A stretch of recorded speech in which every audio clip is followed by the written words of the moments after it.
The room spun as another contraction tore through Emily's body. Her phone slipped from trembling fingers, Ryan's voice still echoing. "I can't just walk out on the tournament. You'll be fine. Fine." That word cut deeper than any pain she'd ever known. The clock blinked 6:42 a.m., and her world tilted into silence. The hospital lights blurred through her tears as she whispered to herself, "He's really not coming." Her heart screamed louder than the monitors, louder than the storm outside. She wasn't just giving birth.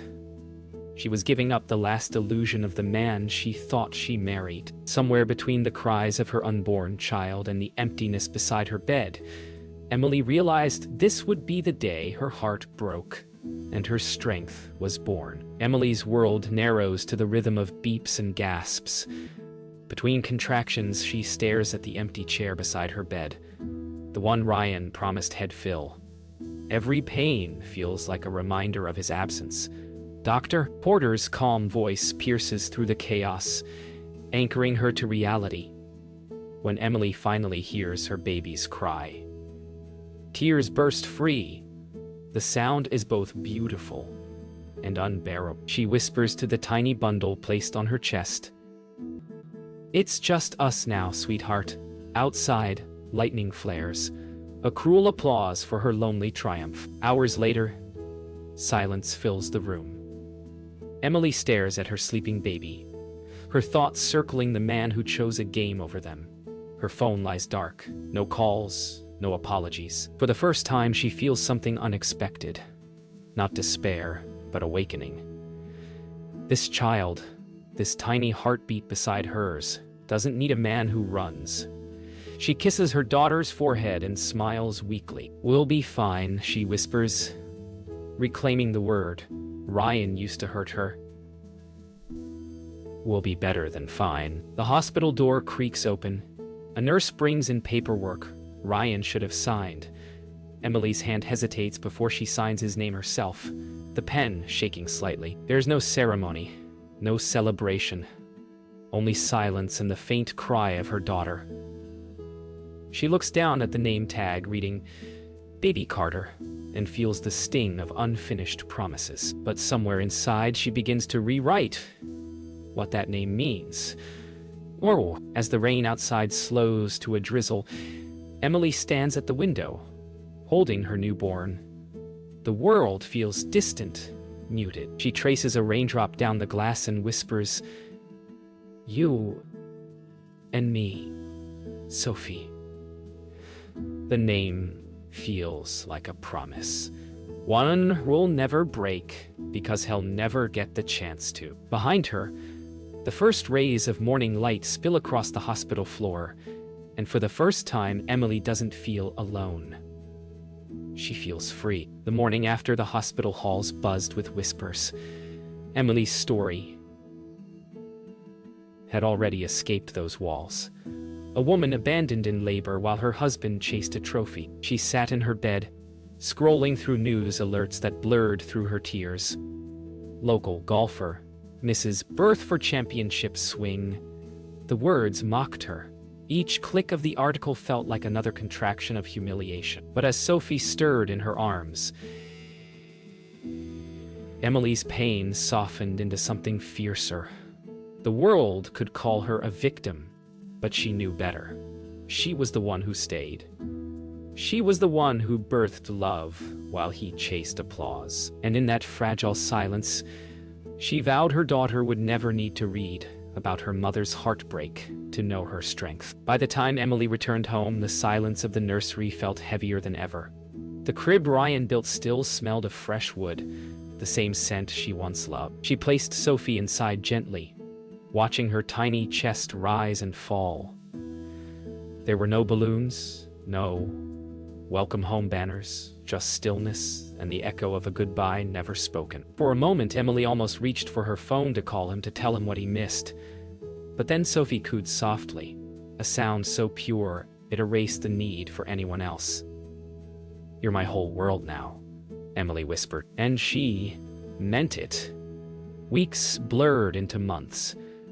Sleep-deprived but resolute, Emily learned the rhythm of bottles, lullabies, and bills. The gossip faded, but its echo lingered in small-town glances at the grocery store. Every whisper carried judgment, every polite smile masked pity. Still, she kept walking, head high, Sophie close to her chest. Nights were hardest, when the house creaked and her mind replayed the sound of Ryan's voice fading through the phone. But when Sophie smiled in her sleep, Emily found her reason again. She didn't need forgiveness from the man who left her. She needed to forgive herself for ever waiting for him to come back. One afternoon, as Sophie napped, Emily turned on the television and froze.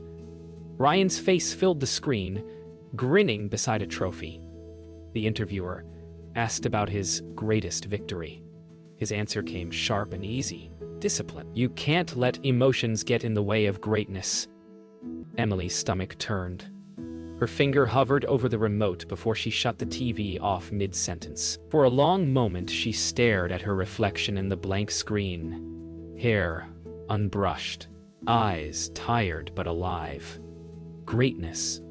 She whispered the word like a curse, then smiled faintly at the baby monitor beside her. I think we'll define that differently. That night, Emily wrote in her journal for the first time since the hospital.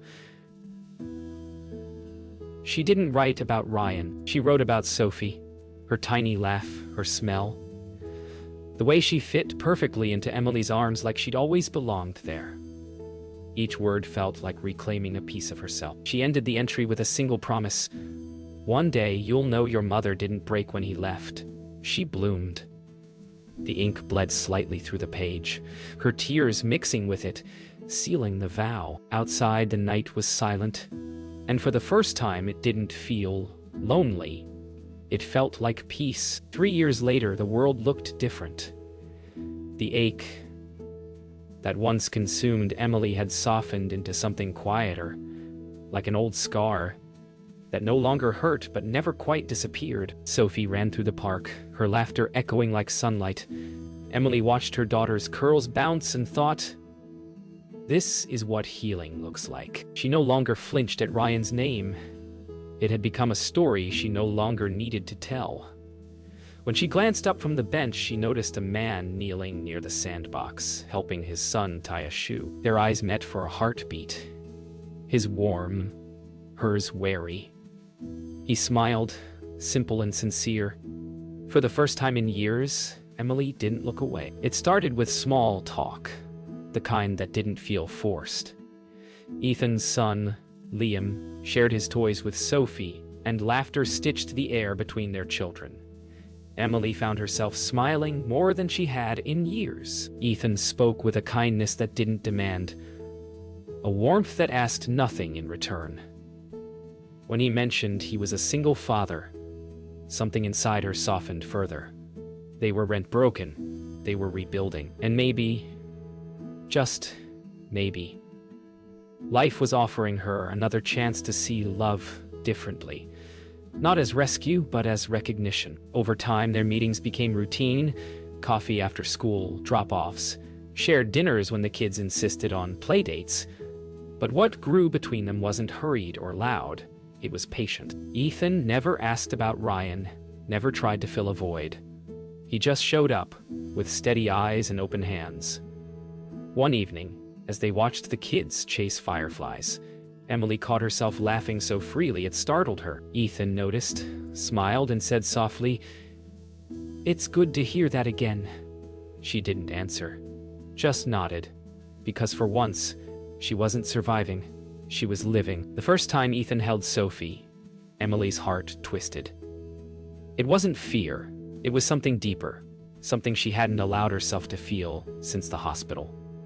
He held her like she mattered, gentle but sure. Sophie reached for his face, giggling, and called him Mr. Ethan.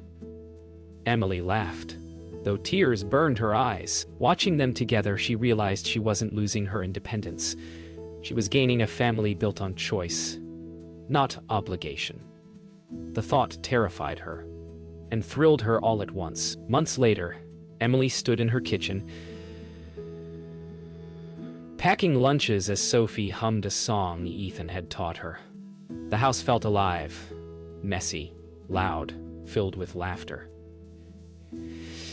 It wasn't perfect, but it was hers. As Ethan entered, holding coffee and smiling like the morning itself, she realized she no longer measured love by promises kept, but by moments shared.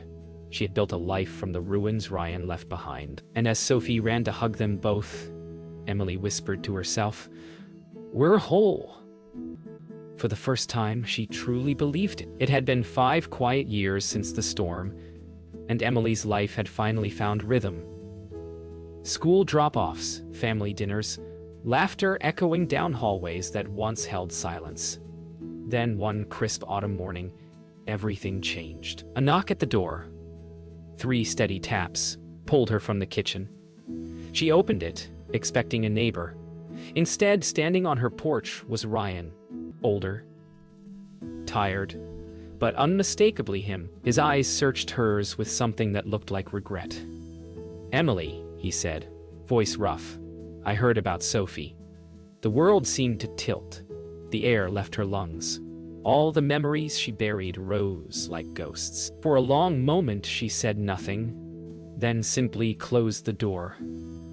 The sound of the latch echoed like a heartbeat breaking all over again. He didn't leave. For 3 days, Ryan kept showing up. At Sophie's school, outside the cafe where Emily worked, even at the park where she once found peace. His apologies came like rain, constant, cold, uninvited. He talked about second chances, about being a better man. Emily's heart wavered only once, when Sophie asked, "Mommy, who's that man who smiles at us?" The words caught in her throat. How do you explain to a child that love and abandonment once wore the same face? She looked at Sophie, then at Ryan waiting across the street, and whispered to herself, "You're not her father. You're a stranger." That evening, Ethan found her sitting on the porch, staring into the dark. She told him Ryan had come back, expecting to reclaim what I'd left. Ethan listened quietly, his presence steady as always. "You don't owe him a thing," he said softly. Emily nodded, though her heart trembled. "He's her father," she murmured. Ethan reached out, resting a hand on hers. "Being a father is more than blood." His words sank deep, anchoring her. For the first time, she realized that love wasn't measured by who came first.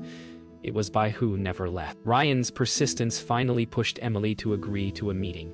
They sat in a cafe that once held their first dates, now stripped of nostalgia. Ryan's hands shook as he spoke.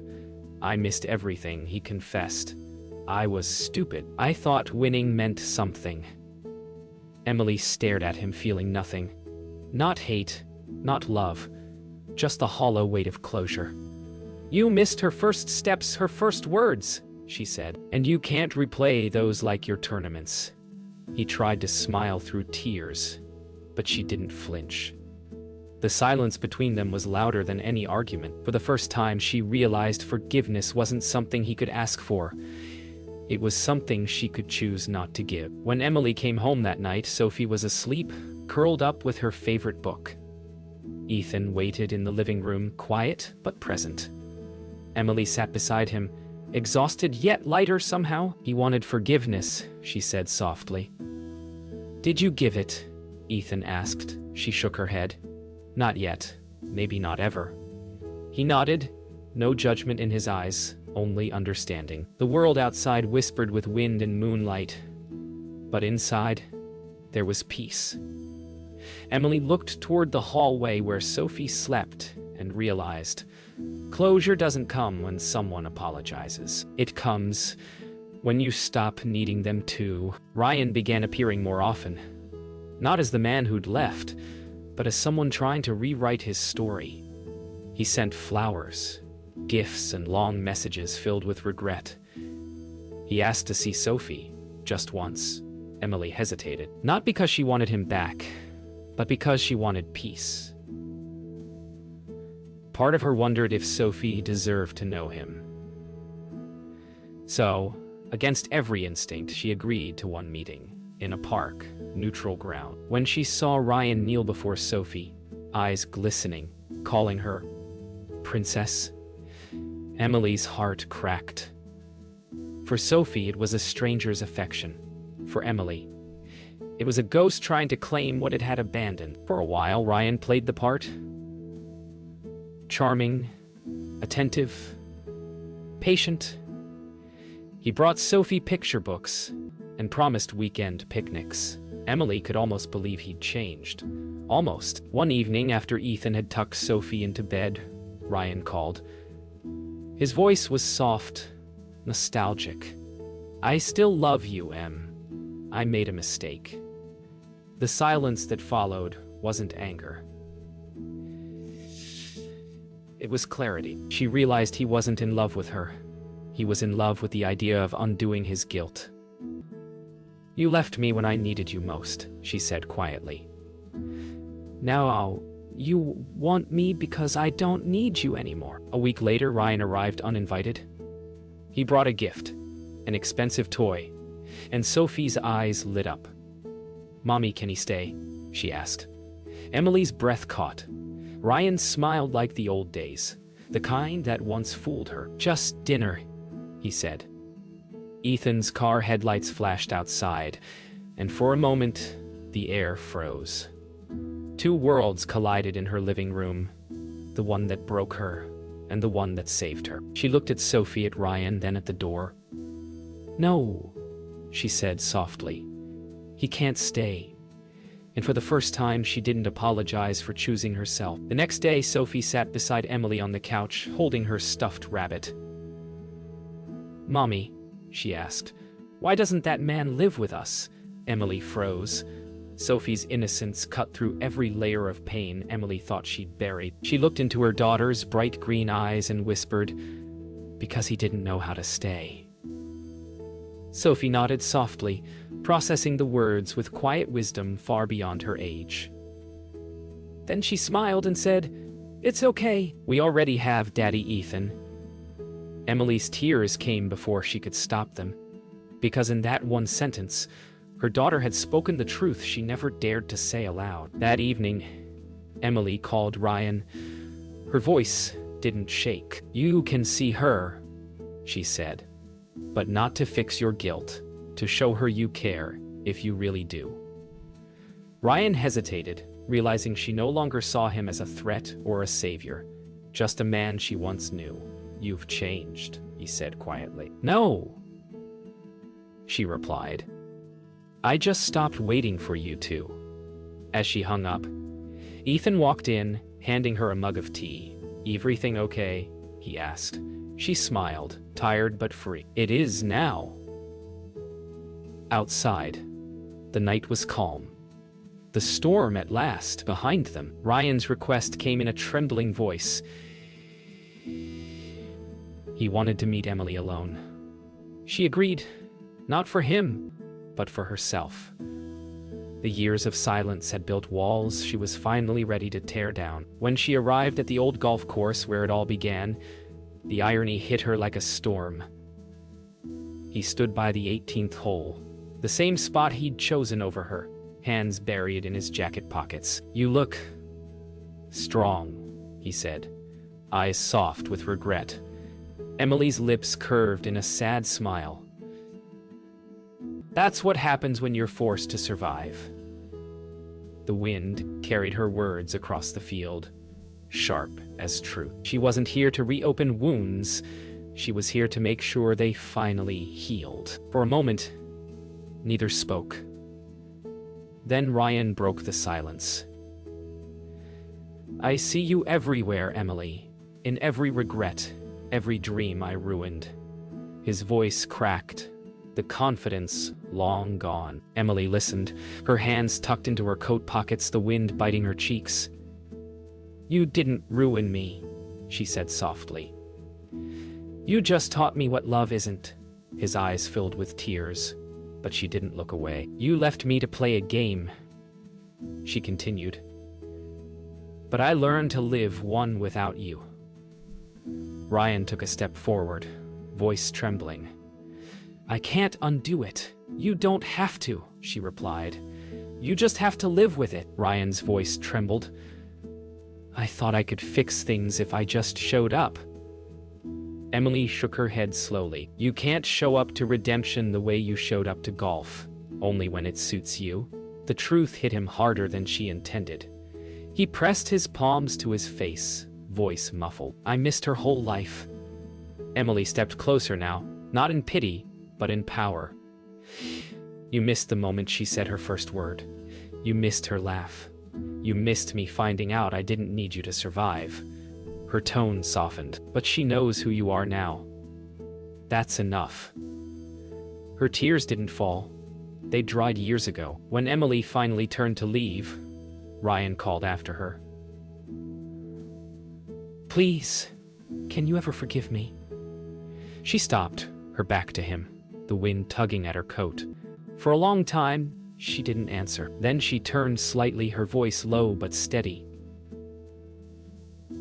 I forgave you the moment I stopped needing your apology. The words hung in the air, like the last echo of thunder after a storm. Ryan's tears fell freely now, his shoulders collapsing under the weight of what he'd lost. Emily looked at the sky, soft and open, and smiled. The storm that once drowned her had finally washed her clean. When Emily returned home, Sophie was waiting on the porch steps, her small hands clutching a drawing.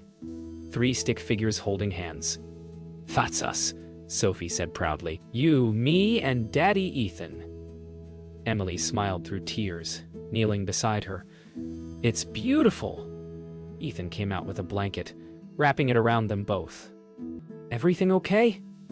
He asked softly. Emily nodded, her voice trembling but sure. It's finally over. In that moment, surrounded by love that asked for nothing and gave everything, Emily understood. Forgiveness wasn't letting go of the past. It was choosing not to live there anymore. Weeks passed quietly. The chaos faded, leaving only calm. Emily no longer woke up with old memories clawing at her chest. She filled her mornings with Sophie's laughter and Ethan's coffee, her nights with peace instead of tears. Sometimes she caught herself wondering if Ryan ever found his own peace, but the thought drifted away as quickly as it came. One morning, Sophie asked, Mommy, are we happy now? Emily looked at her daughter's bright eyes and smiled. More than ever. Happiness wasn't loud. It was steady, ordinary, and built from everything she thought she'd lost. One Sunday, Emily took Sophie to the park, the same one where Ryan once tried to return. As Sophie ran ahead, Emily paused under the same oak tree where she'd first met Ethan. The memories unfolded like pages of a book she finally understood. Pain, love, loss. They weren't separate chapters. They were the same story, leading her here. She closed her eyes, breathing in the crisp air. For the first time, she didn't feel haunted by the past. She felt grateful for it, because every wound had guided her home. Later that afternoon, Ryan showed up at the park, unexpected but calm. He stayed on the path, watching from afar. When Emily noticed him, she didn't freeze or flee. She simply nodded. He nodded back. A silent truce between two people who finally understood their places in each other's stories. There were no apologies this time, no pleading words, just quiet understanding. Ryan turned and walked away, the autumn breeze carrying the sound of children's laughter behind him. Emily watched him go, not with anger, but with gratitude, because without his leaving, she might never have found herself. That evening, Emily tucked Sophie into bed while Ethan read her a story. The room glowed softly, and the world outside was quiet. When Ethan finished reading, Sophie whispered, Mommy, I think Daddy Ryan is sad. Emily paused, brushing a curl from her daughter's forehead. Maybe, she said gently. But sometimes sadness is how people learn. Sophie nodded sleepily and hugged her stuffed rabbit. Ethan looked at Emily with that steady gaze that had become her anchor. In his eyes, she saw everything she'd ever needed: kindness, patience, love that stayed. For For the first time, she realized she didn't just survive the past, she transcended it. The next morning, the sun rose brighter than before. Emily stood by the window, watching Sophie and Ethan play in the yard, laughter echoing through the crisp air. Life hadn't turned out how she planned. It turned out better. The woman who once begged for love now stood surrounded by it. As she stepped outside, Sophie ran into her arms, giggling, while Ethan wrapped them both in an embrace. The sky above stretched wide and clear. Emily whispered, almost to herself, "Forgiveness isn't for them, it's for us." And as the wind carried her words into the morning, her story closed not with pain, but with peace.